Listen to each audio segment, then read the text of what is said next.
Muy buenas noches a todos los hermanos que están conectados con nosotros hoy. Es un placer estar con ustedes. Me dirijo a ustedes con mucho amor. Allí estamos en este lugar con el compromiso de continuar nuestros estudios de los martes y nuestro discipulado. Reciban todo nuestro amor y estamos aquí simplemente para servir al Señor y para bendecirles a ustedes. Amén.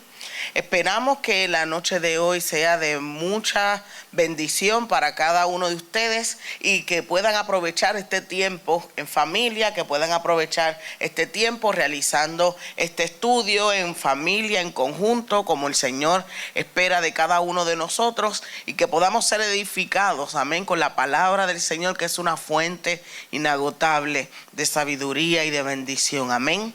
Así es que entramos de lleno a la segunda parte de nuestro estudio acerca del libro de los Hechos, y estaremos hoy observando cómo se presenta este texto, la introducción, el autor, el propósito, el género literario que utilizó Lucas para redactar este texto, el marco histórico, el título y el tema. Luego de eso vamos a estar observando qué ocurrió antes de Pentecostés, las pruebas de que Jesucristo había efectivamente resucitado de entre los muertos, la comisión y la unidad. Luego de eso veremos la gran comisión estipulada en el capítulo 1, versículos 7 y 8. Y extraeremos de ahí ciertos elementos importantes y vemos cómo entra en acción el plan de alcance global de Jesús. Y finalmente estaremos observando la gran comisión desde Jerusalén hasta lo último de la tierra. Amén. Muy bien.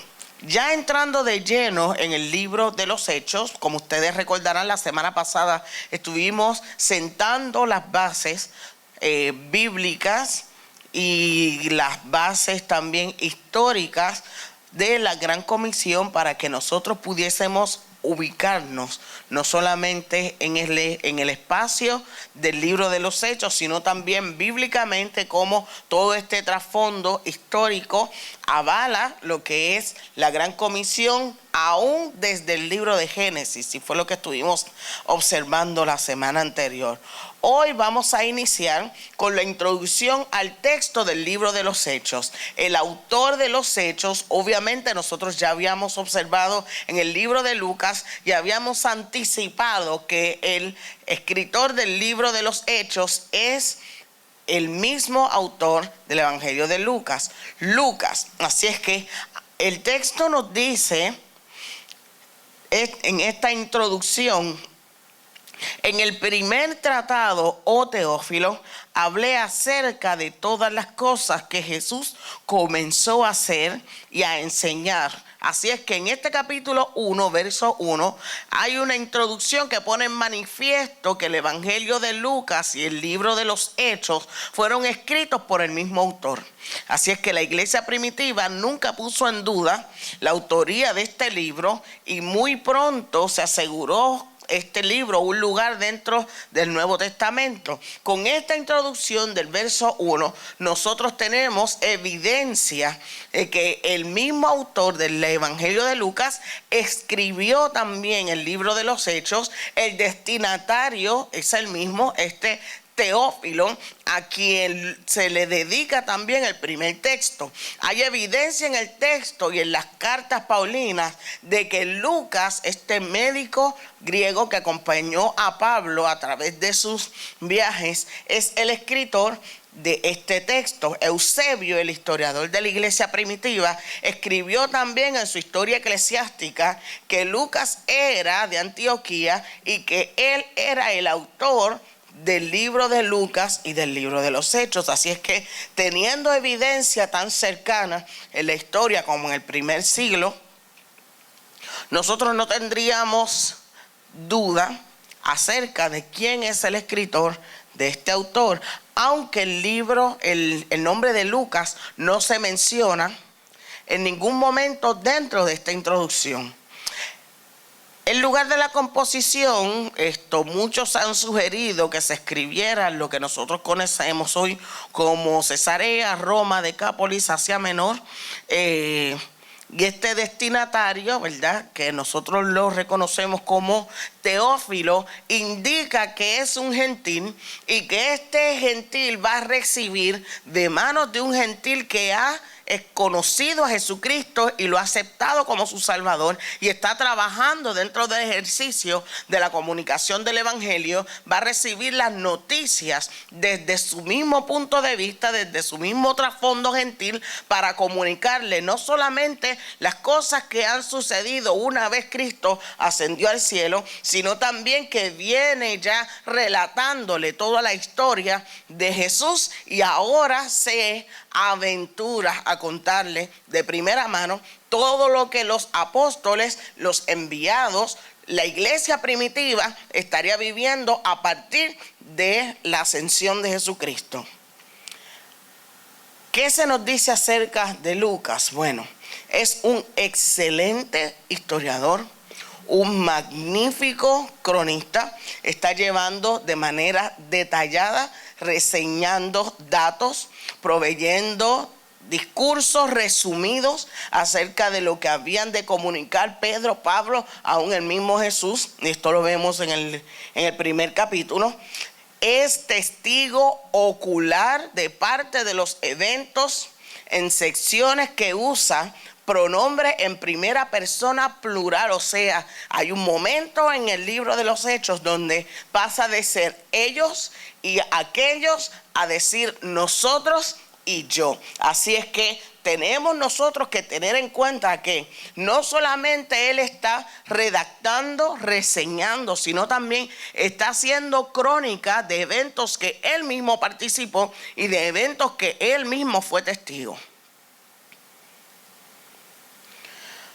Muy bien, este libro tiene un propósito presencial, esencialmente para demostrar y comunicar todas aquellas cosas que ocurrieron una vez Cristo asciende y cómo la iglesia entonces comienza a desarrollarse. Pero tres propósitos esenciales tendríamos nosotros que resaltar de este libro de los Hechos. Número uno, relatar la historia del comienzo de la iglesia cristiana para edificación de los creyentes. Esto es sumamente importante porque mientras la iglesia se fuese expandiendo, conociendo su historia y sus raíces, habría ese sentido de pertenencia, ese sentido de conocimiento y de reconocimiento de cuál había sido el origen, las cosas que habrían de guardar, las cosas que habrían de atesorar y cómo Dios, usando su Espíritu Santo, había cumplido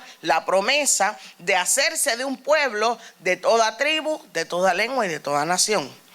El segundo propósito sería mostrar cómo el mensaje de la salvación se extendió desde Jerusalén hasta Roma. Y aquí nosotros tendríamos que poner especial atención lo que dice en el libro de los Hechos, capítulo 1, verso 8, donde Cristo de manera profética le está diciendo a los discípulos todas aquellas cosas que habrían de acontecer una vez el Espíritu Santo viniese sobre ellos. Así es que no solamente Jesús les está enviando nuevamente esta palabra de la gran comisión, sino que les está profetizando: y recibiréis poder cuando haya venido sobre vosotros el Espíritu Santo, y me seréis testigos en Jerusalén, en toda Judea, en Samaria y hasta lo último de la tierra. Cristo no está notificando, sino que está anunciando las cosas que habrían de suceder, y asimismo es uno de los propósitos evidenciar que lo que Jesús había dicho sobre los discípulos efectivamente habría de cumplirse con la ayuda y el movimiento del Espíritu Santo operando dentro de la iglesia primitiva. Amén. También este libro se escribe para equiparar el ministerio de Pedro y de Pablo.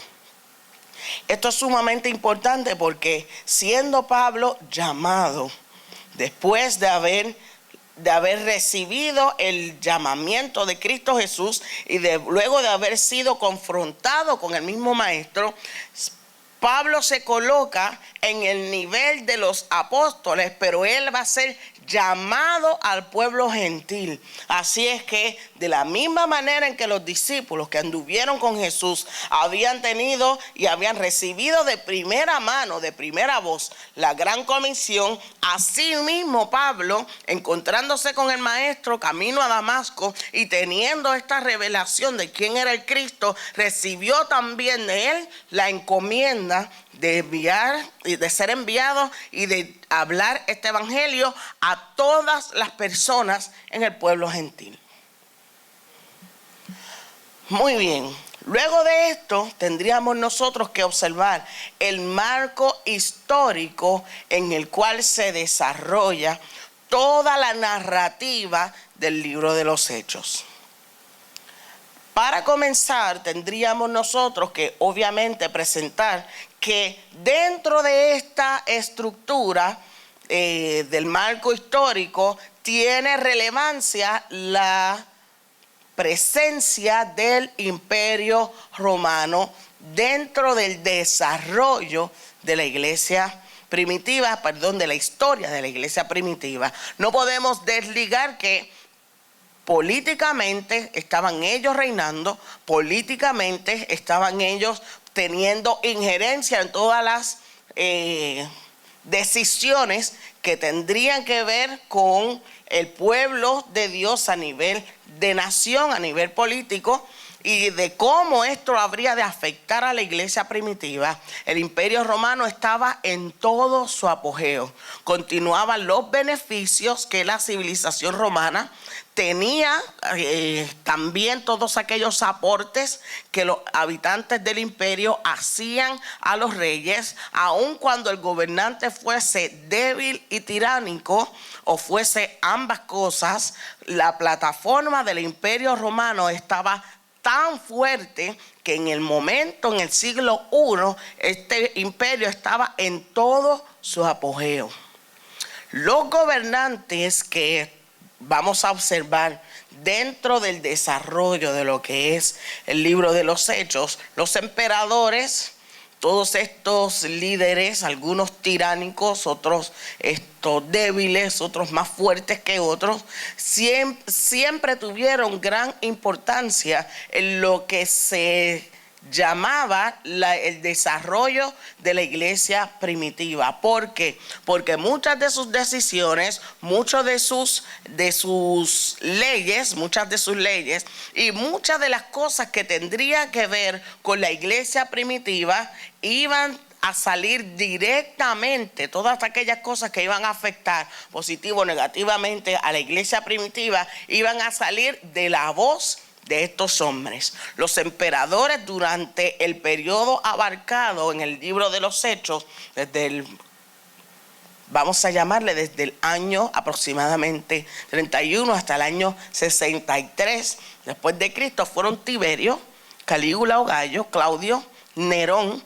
Tiberio y Claudio se esforzaron por hacer lo mejor posible en sus vastos territorios. En cambio, conocemos de Gallo o Calígula y Nerón, lo poco que hicieron, lo hicieron mal, fueron déspotas, fueron tiránicos. Hay muchos observadores de la historia que apuntan a que Nerón tendría alguna especie de psicosis, y esto pues desencadenó en muchas de las situaciones complicadas, difíciles para la iglesia primitiva. Es desde ese punto de vista de los gobernantes que entonces tendríamos nosotros que hablar este tercer punto de la persecución. El pueblo de Dios había sido dispersado por muchos lugares del imperio y sus creencias básicas con el tiempo fueron toleradas por los romanos, ya que el romano aceptaba y permitía esta libertad de culto tanto y en cuanto se le rindiese culto al César y que no confrontaran problemas de rebelión cuando las culturas entonces intentaban por encima de lo que había dictaminado el imperio anteponer todas sus creencias. Así es que tenían una tolerancia relativamente cómoda, pero el cristianismo, como un desprendimiento de la fe antigua judía, compartió esa tolerancia hasta que los judíos fueron expulsados de Roma durante el reinado de Claudio. Esta persecución de los romanos inició con una persecución dentro del pueblo judío de parte de los grandes líderes del culto del templo. Así es que pasa de ser una persecución localizada a convertirse en una persecución que abarcó todo el imperio. Las vehementes apariciones nacionales de ellos ocasionaron la rebelión en Palestina, y esto ya para el año 70 tuvieron desastrosas repercusiones, y nosotros podemos corroborar en la historia cómo culminó con la destrucción del templo, la destrucción de Jerusalén, la dispersión de todos los judíos, pero inició obviamente siendo una persecución localizada desde el templo. Entonces se expande a lo que es el Imperio Romano, y de ahí obviamente cuando llega a la cabeza de Nerón ya había sido desencadenada una persecución cruenta, cruel, que abarcó muchos siglos en la historia del pueblo cristiano de los primeros siglos. Muy bien. El libro de los Hechos pertenece al género literario de la narrativa. ¿Qué quiere decir esto? Que con una intención y con un motivo o varios motivos específicos se va a contar una historia de manera cronológica para dar a conocer hechos, eventos, sucesos reales. En este caso, más que otra cosa, relatos, crónicas contadas por un narrador que en algún momento del relato se convierte en un narrador en primera persona. Esta serie de eventos en orden cronológico aproximado contiene discursos de personas importantes, contiene crónicas de viajes, todo lo que ocurría mientras ellos iban viajando, descripciones de lugares, eventos importantes y sobrenaturales que el escritor narra para que nosotros tengamos conocimiento de cuáles eran las cosas que iban sucediendo.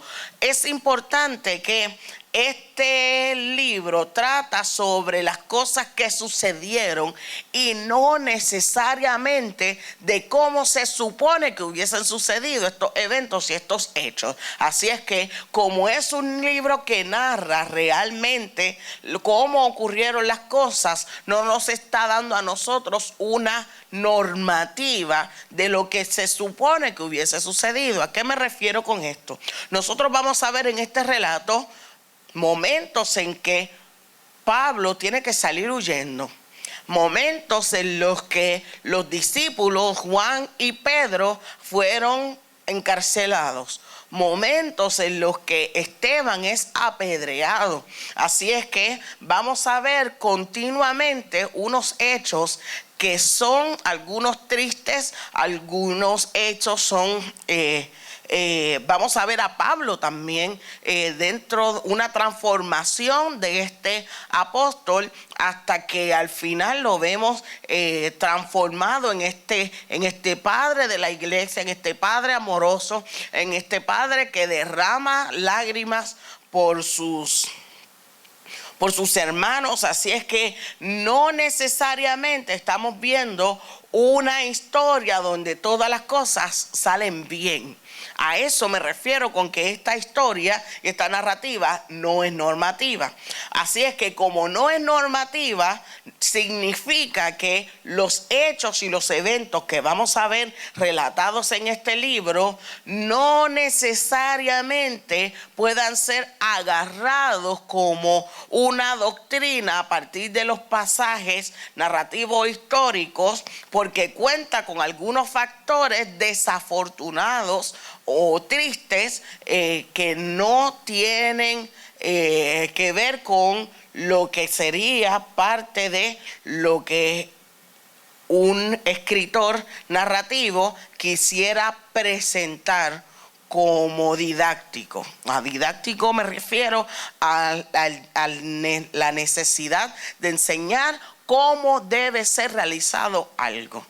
¿Está bien? Y teniendo en cuenta nosotros entonces también que estamos hablando del desarrollo de los primeros viajes misioneros, el desarrollo y el llevar a cabo de las primeras expediciones, de las primeras, de los primeros momentos del evangelio con pueblos gentiles. Así es que todo esto va dándose en proceso y a medida que va caminando el texto, a medida que se va desarrollando la narrativa, van aprendiendo también juntamente con nosotros cada una de las personas que estaban siendo testigos y participantes de toda esta tarea. Muy bien. Así es que tendríamos nosotros entonces que mencionar lo siguiente. El marco histórico envuelve no solamente el desarrollo de la iglesia, sino también que paralelo a esta historia eclesiástica estaban dándose unos eventos, unas situaciones políticos, sociales que iban a afectar la iglesia del primer siglo.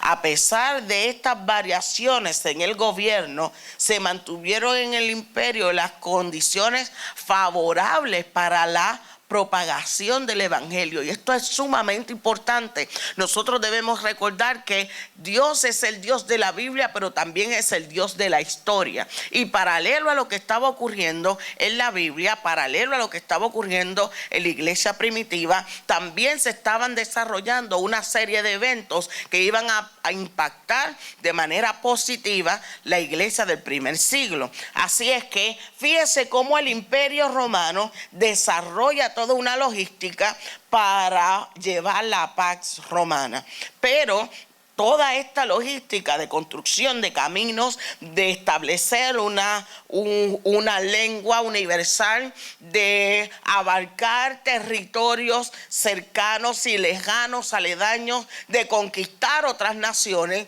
fueron la plataforma sobre la cual Dios habría de utilizar a la iglesia, y sobre los caminos que se construyeron para el ejército romano fue la plataforma para llevar y caminar hasta lo último de la tierra de la iglesia, que fue dispersa, y con ellos fueron llevados cada una de las palabras de este evangelio transformador. Así es que, ¿qué factores contribuyeron a esto? Los factores que ayudaron en la tarea de los apóstoles fueron un gobierno relativamente estable, mientras hubiese paz y tranquilidad.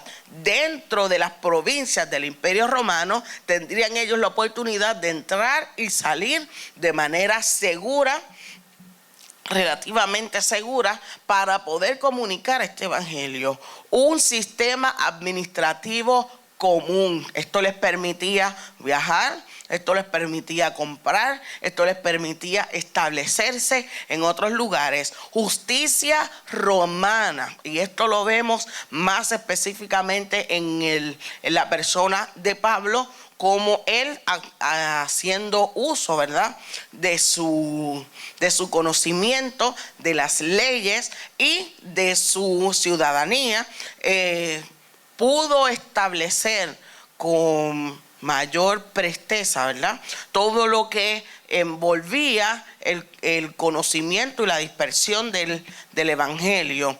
Una ciudadanía que cada vez se otorgaba con mayor facilidad. En este caso, como acabo de mencionar, el apóstol Pablo, siendo ciudadano romano, venía de una familia que trabajaba.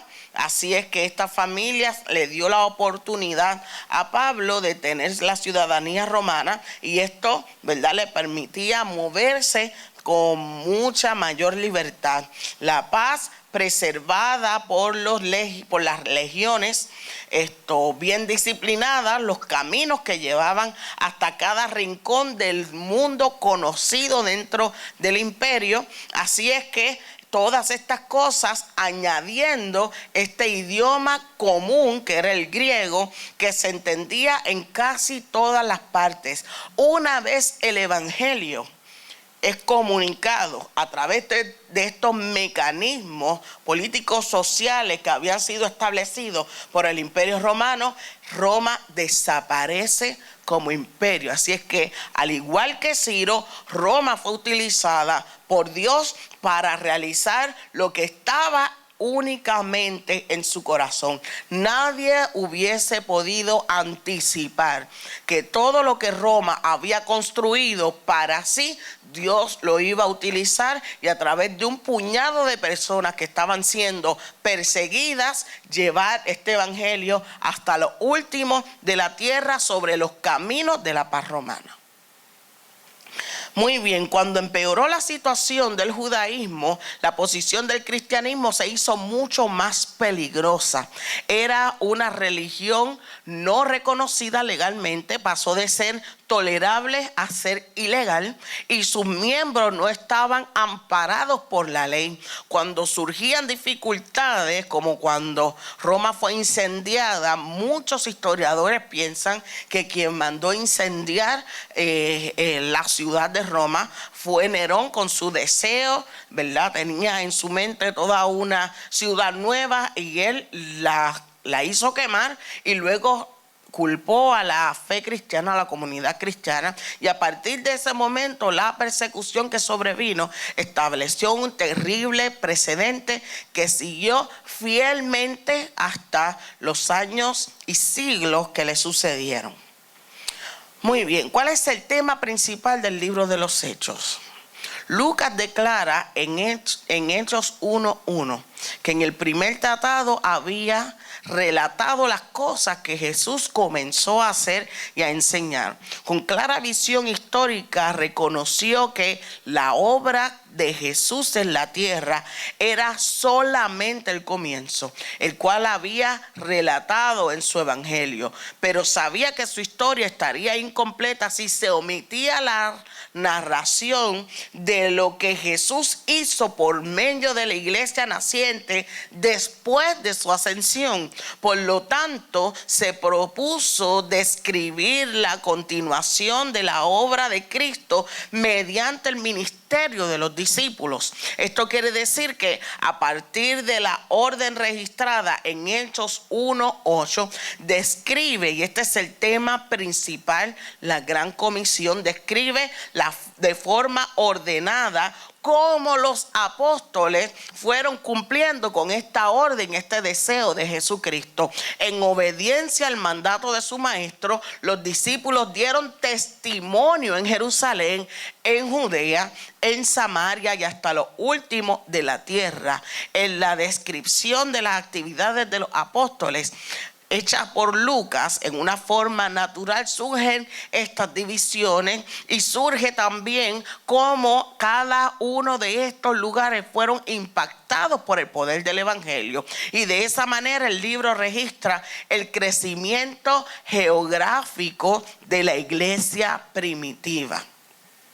Ese es el tema principal, cómo desde Hechos 1:8 hasta que termina el libro, cada uno de los lugares que Cristo dijo que habrían de ser impactados con el poder del evangelio fueron realizados de manera sistemática, a veces utilizando rudimentos tan simples, ¿verdad? Como un simple discurso, pero Dios en su maravillosa misericordia realizando a través de los discípulos el deseo de su corazón.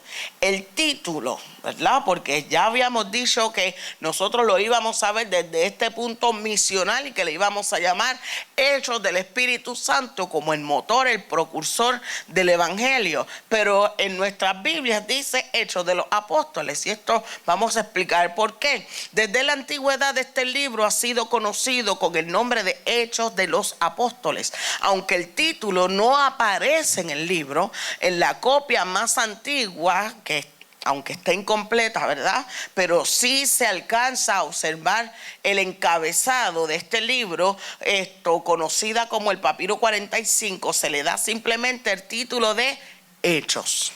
No aparece de Hechos de los Apóstoles, no aparece como Hechos del Espíritu Santo, no aparece como los Hechos de la Iglesia, así que simplemente aparece como Hechos, sin mencionar lo que antes les acoté.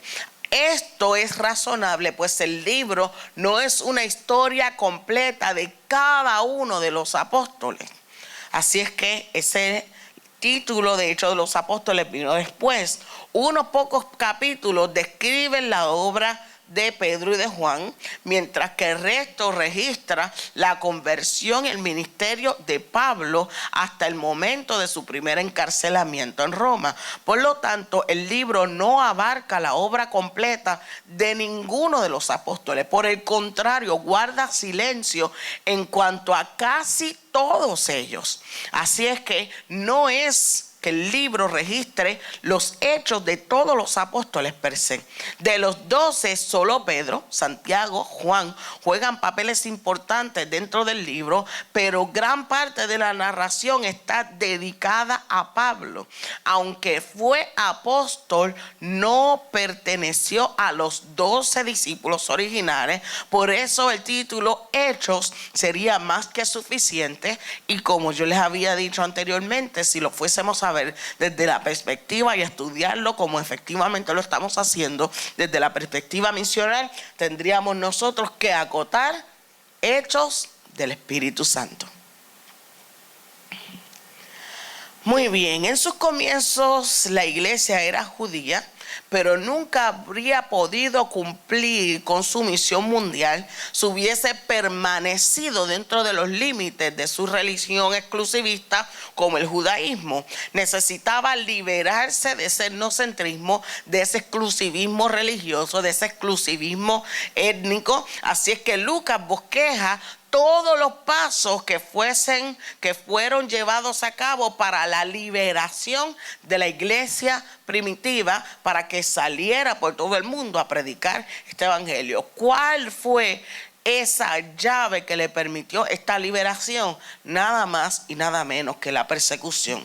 Su narración describe el crecimiento de la iglesia, el crecimiento del cristianismo, y que comenzó siendo como una pequeña secta judía, se convirtió en una religión internacional y se convirtió en el mensaje de esperanza para todas las naciones, hasta que Pablo pudo decir que el evangelio que se predicaba, había sido destinado en toda la creación que está debajo del cielo. Si no media dentro de la historia la persecución, el pueblo de Israel se hubiese quedado contenido. Así es que uno de los temas más importantes del del libro de los Hechos, es la persecución que dispersa y lleva a la diáspora al pueblo judío, que había conocido a Cristo como su Salvador.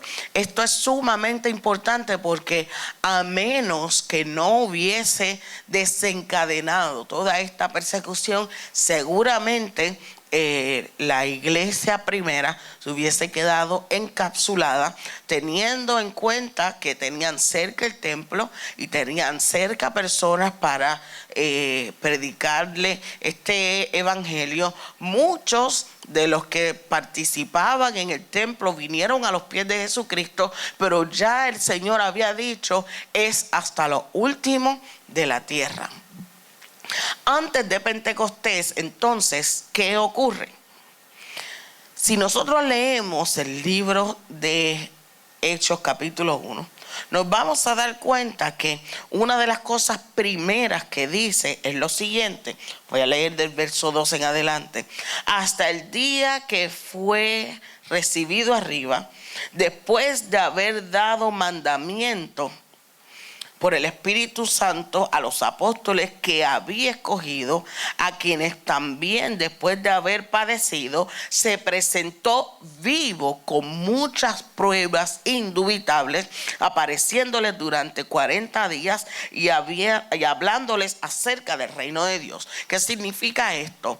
Pruebas indubitables quieren decir pruebas decisivas, pruebas convincentes, algo que no se puede dudar, que es imposible tenerla por falsa. Estas pruebas eran una demostración segura y no evidencias circunstanciales. Las pruebas indubitables fueron las apariciones de Cristo después de su resurrección, no los milagros que los discípulos habían visto hacer a Jesús. El haberse levantado de entre los muertos es la prueba más grande que nosotros tenemos y sobre lo cual está basada nuestra fe y sobre el cual nosotros caminamos hacia la gran comisión. Confirmaba el milagro culminante de la resurrección, así que cualquier cosa que Jesús diría, cualquier cosa que Jesús mandara, cualquier cosa que él resaltara, estaba puesto sobre esa base, así que no había duda de que todo lo que él había dicho era cierto. Estas pruebas consistieron en que comiera y bebiera con sus discípulos, su cuerpo real, el cual Jesús permitió que le tocaran, fue puesto delante de los discípulos para su escrutinio. Sus repetidas apariciones visibles, incluso cuando se apareció a más de 500 personas reunidas. No hay forma de que 500 personas hayan podido alucinar un evento como este. Una psicóloga neurológica dice que si 500 personas tienen la misma alucinación, esto está redactado en el libro de El caso de Cristo, ese hecho en sí sería un milagro mucho más grande que la resurrección. Así es que Cristo se presenta dejando pruebas indubitables. Sus instrucciones en cuanto a la naturaleza y la doctrina del reino hacían que todo lo que él dijo tomara cierta importancia e injerencia. La certeza de la resurrección dio poder dinámico al mensaje de los apóstoles. Esta es la base del poderoso argumento de Pablo acerca de la certeza de la resurrección corporal de los redimidos. Ellos fueron testigos. Nadie podía decir que no habían presenciado al Cristo vivo en poder y resucitado. Les dio poder, dice más adelante, en el capítulo 1, verso 8. Vamos desde el 7. No les toca a vosotros saber los tiempos, las sazones que el Padre puso en su sola potestad, pero recibiréis poder cuando haya venido sobre vosotros el Espíritu Santo. Poder del griego dunami, fuerza, capacidad, poder. La palabra dinamita se deriva de dunamis. Lucas se refiere al poder sobrenatural que reciben únicamente aquellos sobre quienes desciende el Espíritu Santo. Y este poder se proporciona para testificar, para proclamar el Evangelio, para tener poder interior, una capacitación sobrenatural para poder comunicar el Evangelio y poder para llevar a otros hacia Dios. Este poder no es solamente para hacernos sentir bien y tener un gran momento dentro de nuestras celebraciones. Este poder tiene un propósito y es comunicar el Evangelio. Por medio de sus discípulos llenos de este poder, Jesús continuaría la obra que habría comenzado en la tierra y se harían cosas mayores, como él mismo prometió, de las que él hizo. Así es que la prueba de que el Maestro, nuestro Dios Todopoderoso Jesucristo es real, es la evidencia del Espíritu Santo mirando a las personas desde el corazón de Dios para la transformación. No solamente los milagros y las proezas, esa es la garantía de que nuestro mensaje es verdadero, pero el poder de transformar, el poder de redimir a las personas, ese es el verdadero poder del Espíritu Santo.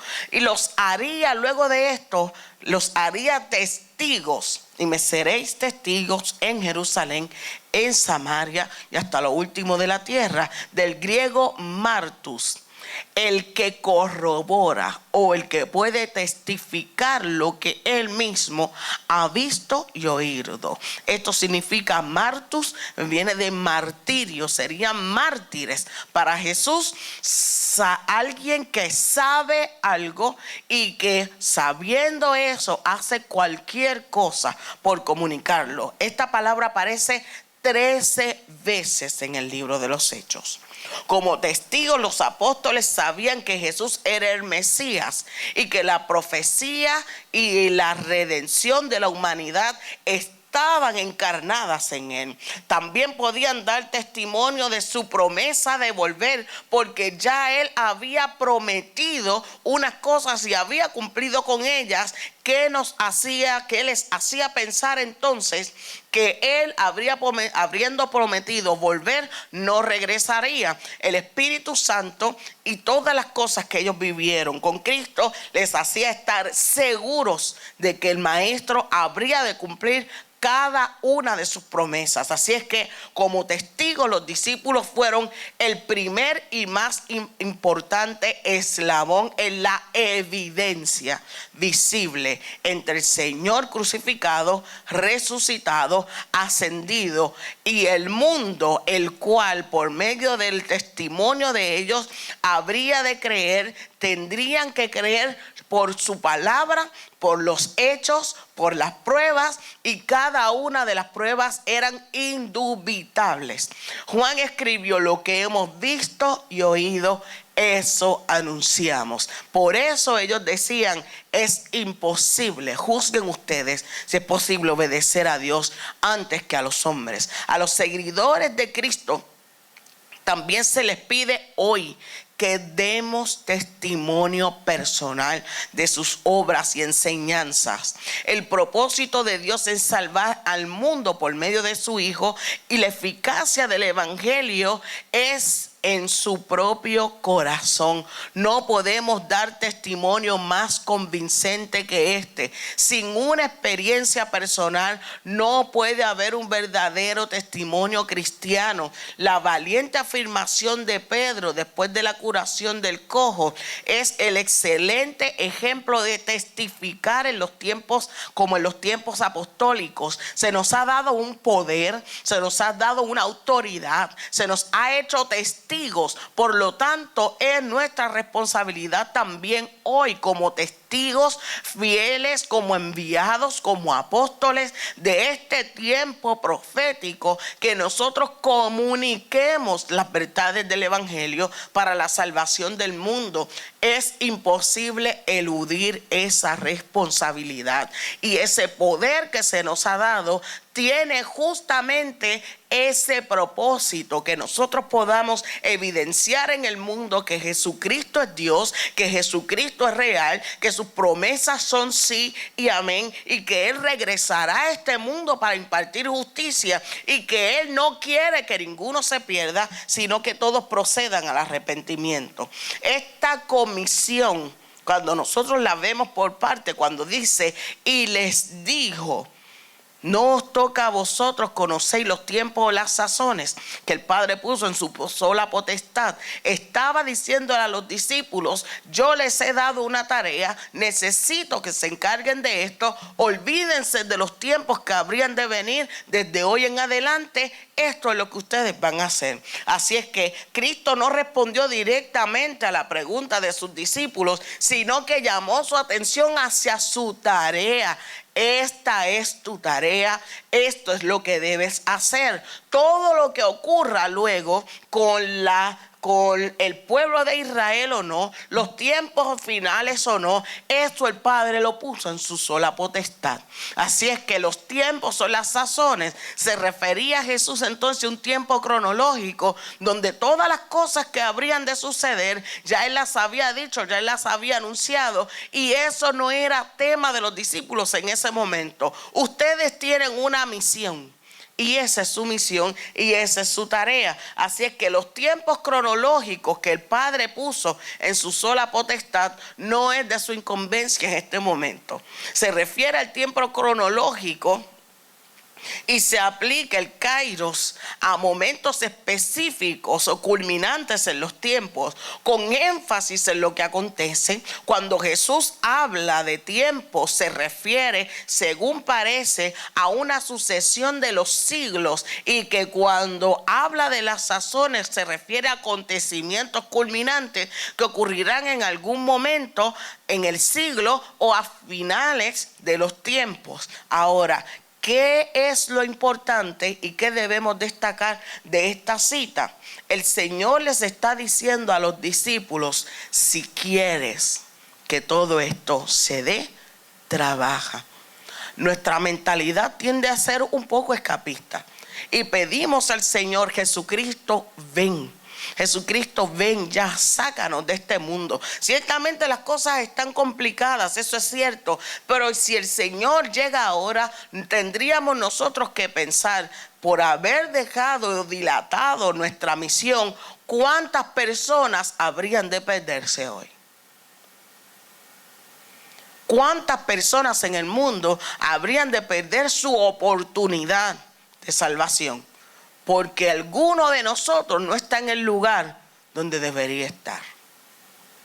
Sería muy fácil para nosotros, luego de haber recibido el Espíritu Santo, luego de haber sido limpiados con su sangre, luego de haber sido redimidos, ascender delante del Maestro, y todo está resuelto para nosotros, pero siguen habiendo etnias que ni siquiera han escuchado el nombre de Jesús.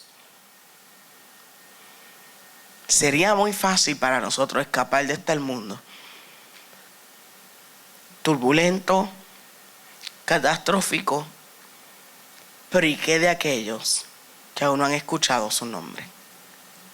Así es que finalmente le dice la palabra que el Padre puso en su sola potestad. La palabra griega se traduce como autoridad, como poder, capacidad. ¿Qué significa esto? Dios, que tiene todo el poder, toda la potestad y toda la capacidad, no tiene prisa en completar su plan. Hay urgencia en Dios, pero no hay prisa, porque Dios no es siervo del tiempo. Dios es el amo del cronos y del kairos. Así es que su conocimiento trasciende a los tiempos, porque Él todo lo sabe. Así es que como Él sabe todas las cosas, Él sabe cuándo habrá de cumplir todas esas cosas que ya Jesucristo habló en el libro de Mateo capítulo 24. Así es que conociendo esto, tendríamos nosotros entonces que descansar en la soberanía de Dios, descansar en el conocimiento previo de Dios y realizar nuestra tarea, porque Él sabe cuándo habrá de cumplir todas aquellas cosas, y cumplirá con nosotros también el hecho de rescatarnos y liberarnos de este mundo atroz. Finalmente, la gran comisión, cuando Él les dice: me serán testigos en Jerusalén, en Judea, en Samaria y hasta lo último de la tierra, está representando en cada uno de estos lugares gente, etnias, grupos humanos hacia los cuales nosotros deberíamos enfilar nuestra mirada y nuestra convicciones para ir a alcanzarlos. Amén. Jerusalén representan todos aquellos que yo amo, los que comparten conmigo etnicidad, historia, cultura. El plan divino era el pueblo, era era que el pueblo escogido tuviera la primera oportunidad de beneficiarse del ministerio de los apóstoles. Luego de eso pasa y dice, en toda Judea, más allá del centro de actividad religiosa, aquellos que están un poquito más allá, representan a aquellos que se encuentran distantes dentro de mi propio contexto cultural, aquellos que están alejados del templo, alejados de la actividad religiosa, más allá, ¿verdad?, de nuestra zona cómoda de adoración, aquellos que están fuera de ese contexto, pero comparten conmigo un propio contexto cultural. Luego están los de Samaria, que era un pueblo que había sido mezclado con otras naciones paganas y que habían compartido con los judíos una historia en común, una lengua en común, unos antepasados en común, pero también habían sido enemistados por mucho tiempo. Con frecuencia el ministerio personal de Jesús no excluyó al pueblo de Samaria, dejando un modelo establecido. Son los que comparten con nosotros cierta parte de nuestra historia, pero no tienen el mismo contexto étnico ni cultural. Aquellos que están un poquito más allá de mis fronteras y que también necesitan escuchar el evangelio. Por último, hasta lo último de la tierra significa que sin distinción de persona y alejados de nuestro contexto cultural, alejados de nuestras fronteras, aquellos que no comparten con nosotros ni historia ni origen,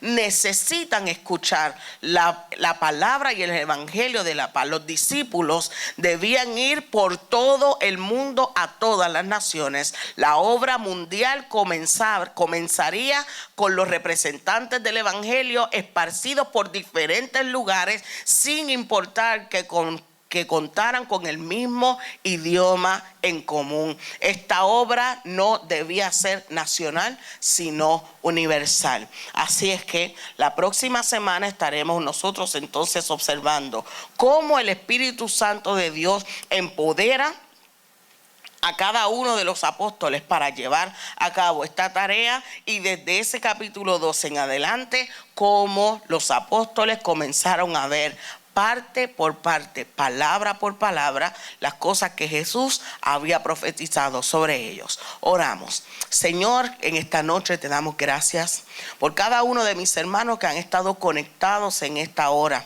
Padre, para recibir no de mí sino de ti, Señor. Palabra que les alimente, que les ilumine, Señor, que alimente su fe y avive en sus corazones. Yo te pido, Dios del cielo, que sea como alimento, como miel, Dios del cielo, a nuestro paladar, y que cada uno de nosotros aprovechemos este tiempo, Señor, para estar en nuestros hogares, Señor, alimentando a nuestras familias con tu palabra. Bendice a mis hermanos, Dios del cielo, y que cada uno de nosotros pueda regresar en paz. En el nombre de Jesús te damos gracias, Señor. Amén. Amados hermanos, Dios les bendiga. Todo nuestro amor desde aquí.